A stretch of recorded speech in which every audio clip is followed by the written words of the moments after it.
Yo, welcome back to another edition of the Men Who Cry podcast. Please like, subscribe, review, tell a friend to tell a friend to tell a friend to tell a friend. If you not do these things, I have to assume that you got caught slipping during sundress season. On today's episode, we will be talking about Kanye West album. We will be talking about Tiger Woods getting another DUI, and we will be talking about the top months for sports in this country. But first, we got to talk about the one real thing that I think still brings people together in this country. No, it is not alcohol. No, it is not pornography. No, it's not church. It is hating on Duke. Yes, the Duke Blue Devils blew a 15-point second half lead to UConn in the Elite Eight to deny them a chance to get back to the Final Four in back-to-back seasons. It's probably one of the craziest games you'll ever watch. The thing about college basketball that's so different than the NBA, at least what the NBA used to be, right, was if you had a 15-20 lead in the NBA back in like the early 2000s, the game was over, right?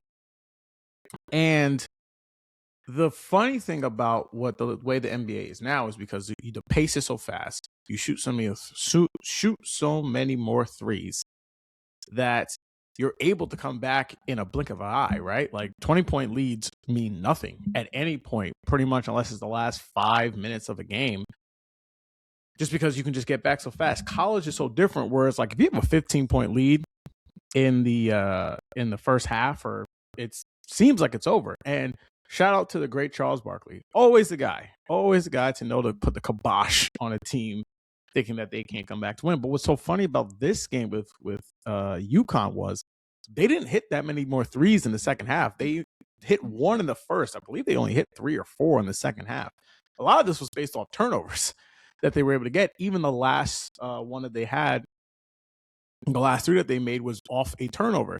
And it is amazing how you can just see college kids choke. Even though that these are a lot more professionalized athletes, Duke still has a lot of young guys on the team, right? A lot of these guys are going to get drafted, but they still can make mental mistakes. And all it takes is for you to not be your best at the best moment, and then the game's over.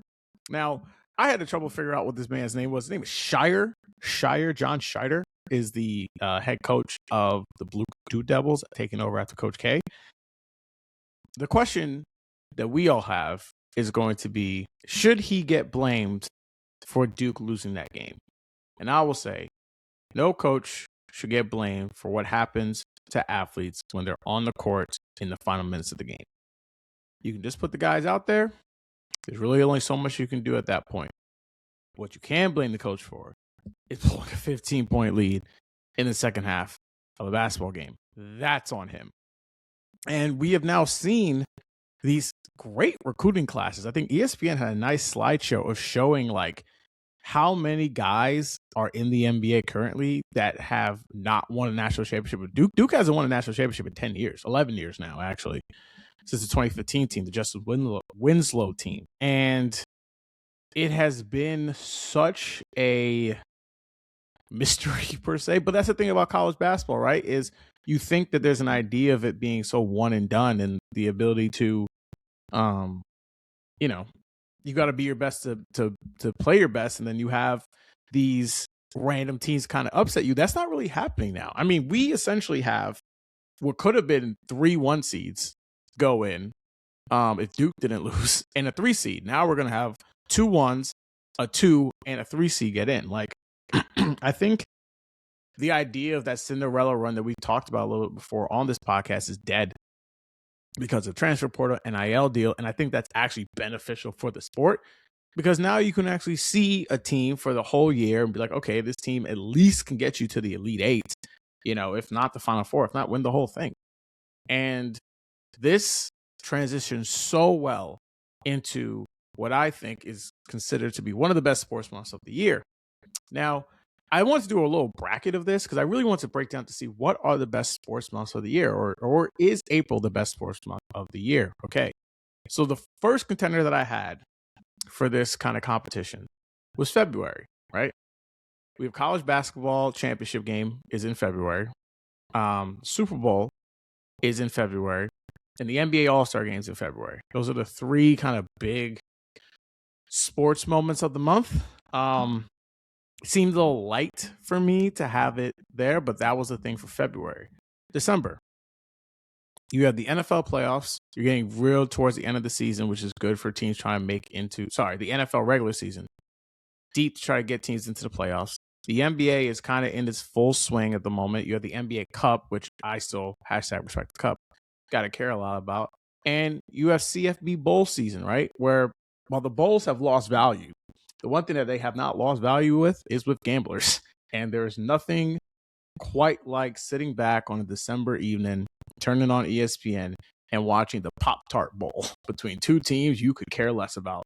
All the 7-5s versus the 7-5s, just having a good old battle out there.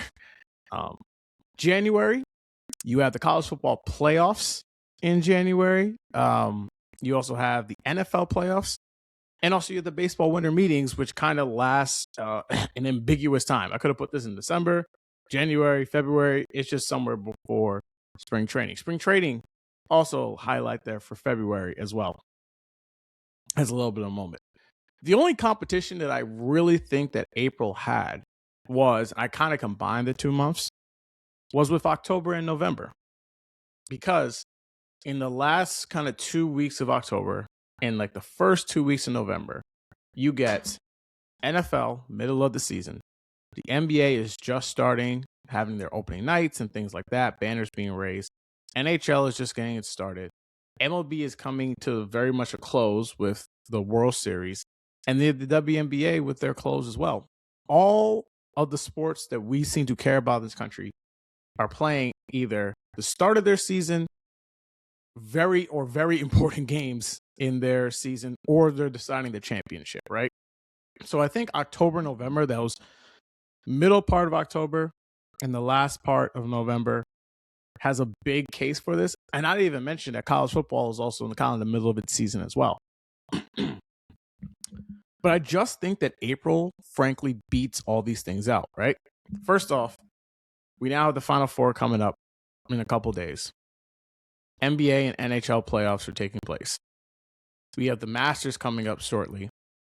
And we have the NFL draft, coming up in a couple days. And I think the thing that makes this the most important thing, not to mention that baseball is also taking place, is the weather's getting better. And for people who live on the East Coast, this has been a brutal winter. I mean, these are the type of winters that make you go, I need to get the hell up out of my state and move to Arizona, Florida, Georgia, Texas. Like you decide to turn real Republican in these next couple of days just because this weather can be that bad. And I just think that April has this sense of like fresh air into what it's supposed to be and the life that I think sports is supposed to bring. And we already went on other pods talking about like this is a very unique year where in a sense we don't necessarily have that same dip that we normally have in like July, August kind of time because of the World Cup. We had a little bit more, a couple of weeks rather, before we have that dip, and then we shoot back up around Labor Day when college football kind of gets back in the swing of things. But yeah, I think April is the month where sports are the most dominant, and it's the best time to be a sports fan there. Speaking of the Masters and speaking of April, we are transitioning to two guys who I would say for about 25 years, probably a little bit longer with Tiger, probably were the most gifted and polarizing people of their genre. Genre defining, culturally defining in good and bad ways. And yet seem to constantly leave their fans furious in some different kind of ways. So we will start off first with, yes, Tiger Woods. Also, speaking of which, a little bit of a side story. I went to high school. People don't know, I went to a boarding school. And we have like dorm parents, things like that, right? And so some of the teachers lived around the campuses and things like that. And one of the things that they did for us when we got there was we met every dorm parent. Not every dorm parent lived in the dorms with us, right? Some of them had houses that were like, right around the corner. This is one teacher, I won't say his name for privacy's sake. But he named his son Tiger, and it was after Tiger Woods. And if you guys do not know, this was 2006, and I think Tiger first had that incident in 2010 when he first hit that car, and his son was 6 at the time. I'm pretty sure my man is now either out of high school, in college, or God forbid he's out of college, which would be an even crazier thing. But the point is that white people were naming their kids after black people in golf. But that's how dominant Tiger Woods was. As someone who wasn't into golf, and I'm not even really still into golf, but he made you care and watch on Sundays, right? He was the guy who made you go, I'm watching this sport because of him. Okay. Tiger Woods, just a little bit of a career going down, 15 major titles, second all time behind Jack Nicklaus. He didn't miss a cut for literally his whole career until the very, very end. He lost the lead on Sunday one single time. That was the thing. He wore the red shirt to let you know it's my time.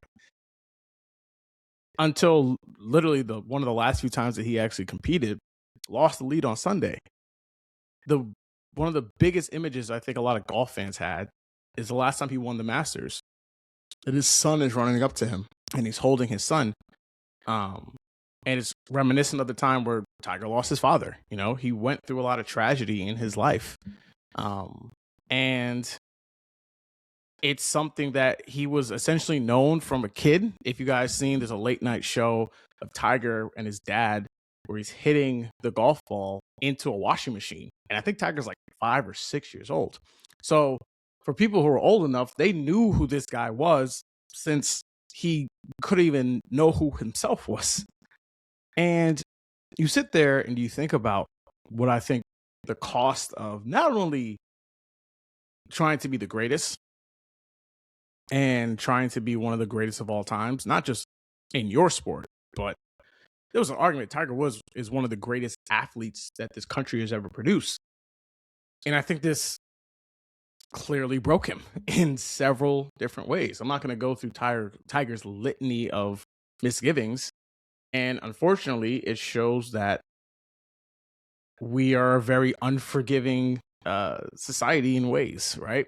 For the most part, while yes, DUI is illegal, the first time Tiger really lost all of his shine was for something that, frankly, most Americans do, and that's cheat on their spouse. And the standard at which Tiger was held to, we simply do not hold people to that standard anymore, i.e. like the President of the United States. And he was pillaged for that for years. He had to come out and make a statement about why he couldn't stop cheating on his wife with lots of different women. And it just came to show that the pressure of being Tiger Woods, it broke him. And unfortunately, it was something that he simply couldn't keep himself together enough to enjoy. And I think that's one of the things that I think kind of goes underappreciated about someone like LeBron. I wouldn't say LeBron was as famous as Tiger was at the time when he kind of came onto the stage. Tiger was probably way more famous than when he first made his Masters and when LeBron James came on as 17-year-old. But by and large part, LeBron has kept it all together. You know, there's really no arrest. There's no women allegations. I mean, people consider, whatever they want to think about someone cheating, but by and large part, there's nothing really to have stuck to LeBron in his entire 20-year career of him being a famous person. And I just think some people are able to handle it and some people just aren't. Tiger showed that this was a problem. And the fact that he got another DUI where he is uber rich, he doesn't need to drive a car ever again for the rest of his life. And one thing that I absolutely fully believe is that was not the first time that the cops pulled Tiger Woods over in that area for getting a DUI, because Tiger is rich and famous, and we know rich and famous people get away with stuff a lot of times. And mind you, that's his area. That's where he lives. And the fact that he's still getting caught with the same type of problems, it shows how all the money, all the success, all the women, it's not going to be good for you, right? And to juxtapose that to him having another kind of fall, especially like I said, when we were getting closer to the Masters coming up, with another figure in the same sense that I just kind of spoke about, in Kanye West releasing another album, right? I, as honest as I can be on this podcast, tell you all the time, I am not a stan truly for anything. I love the Knicks. It's my favorite team. I love talking about sports in general. I love dipping my toe into other different kind of conversations I feel like I have knowledge about. The closest thing I've ever come to being a stan is for Kanye West. Kanye West was my favorite rapper of all time for like 90% of my life. One of the first albums that I heard was Graduation. Then I had to go back and listen to College Dropout and Late Registration, and that was kind of the love affair from there. I had a teacher in high school, again, speaking of this super Christian school that I went to, who made us, we were doing like, I think we were trying to do iambic pentameter. We were trying to do something with poetry, and his name was Mr. Michaels. Shout out to Mr. Michaels. And he basically said, like, if your parents ever wonder why you're looking at rap lyrics, just tell them that you're talking about Jesus, because we had that song Jesus Walks, which was like one of the best songs that's ever come out. It's definitely got to be one of the best gospel songs that's ever been made, even if you consider it a gospel song or not. But I would argue that this man, his first 5 albums are all classic records. You know, we are simply talking about one of the greatest artists to ever walk this earth. I mean, we have College Dropout, we have Late Registration, we have Graduation. 808 Heartbreaks, it's probably the one of this 5, with My Beautiful Dark Twisted Fantasy coming right after that you can at least have a discussion about. But to me, this man goes 5 for 5 to start. And then this is where kind of the downturn kind of takes place, even though I will still say The Life of Pablo is criminally underrated. That is one of Kanye West's best albums. And not even to mention that this man is the second most Grammys of all time. He's had 11 consecutive number 1 debuts on the Billboard 200. I believe he's only second to Eminem on that list. And has been one of the most influential people in rap music from before he started to become a rapper, when he was producing the Blueprint and things like that, to then him producing albums for Pusha T and Travis Scott and Big Sean and 2 Chainz. Like, the list goes on and on and on and on. And yet he lost his way somewhere in the world.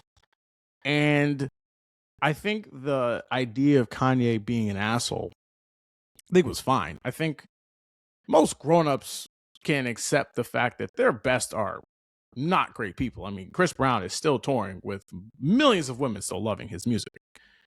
And it's not necessarily, I think, as much as people want to think that the crimes that I think people go at them. I don't actually think people are oftentimes remember the things that they say. It's just that Kanye West has nothing to say anymore. You know, this is a guy who used to say that George Bush didn't care about black people. He said it on live camera about the president of the United States, right? When like stuff like that was just not said. Okay.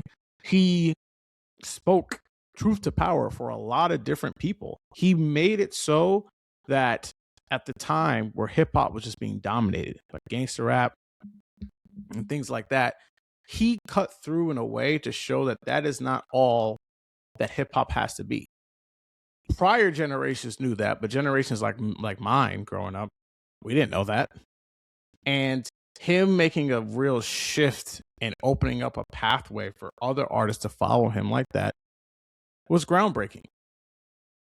But a Kanye West fan in 2005 is simply not the same Kanye West fan in 2026, because he's not the same guy. And unfortunately, at some point in my life, I probably will listen to this album. But this is probably one of the first times that I just don't care. Don't care. Because there's nothing impactful about listening to Kanye West anymore. There isn't. He is a shell of who he used to be. And he is someone who flew too close to the sun. And now I think he is desperately looking for someone to say that they care about him. And I think, unfortunately, that is just not there. Now, will he probably go on tour? Yeah, it's Kanye West, right? You're going to want to listen to all the albums that he has before, right? But is anyone really going to want to listen to anything that he put out on Bully? Probably not, you know? And I think that trying to revive a career when you did everything possible to burn it to the ground is what it is, you know? And for him and for Tiger Woods, I think I had a buddy talk to me about the idea of money, because we were talking about the Jay-Z conversation about capitalism. And he was saying how once you hit a certain amount of money in the world, you cease to become a good person. And I sat on that for a while. I kind of thought about that for a while, and I hear his point, but I don't necessarily think it's the money that changes you. I think money just emphasizes the person that you always were, right? You know, obviously if people are born rich, you have the money, whatever, but like by and large part, if you're a philanthropic person, you get a lot of money, that's probably not going to stop your philanthropy, because you're not doing the philanthropy just because it helps other people. You're doing it for yourself as well, because there's some type of dopamine hit that you get from helping other people, right? You know, no one is truly altruistic with their values. But I do think fame does something to people, right? I don't think people are meant to know the opinions of a significant portion of other people about themselves. And whether you want to blame social media, whether you want to blame people just being fixated on fame, whether you want to blame our obsession with celebrity, either way, I think that is something that I think a lot of people struggle with handling over time, and knowing that that many people know about them. And I think it's a very cautionary tale. Well, again, on the outside, these people, like, they have incredible lives. But at the end of the day, if you're so broken inside, what does that actually mean? Well, that's all the time we have for today on the pod. Like we said before, like, subscribe, review, tell a friend to tell a friend to tell a friend to tell a friend to tell a friend. And we'll be back talking all this good stuff with you later in the week. All right, everyone. Peace out.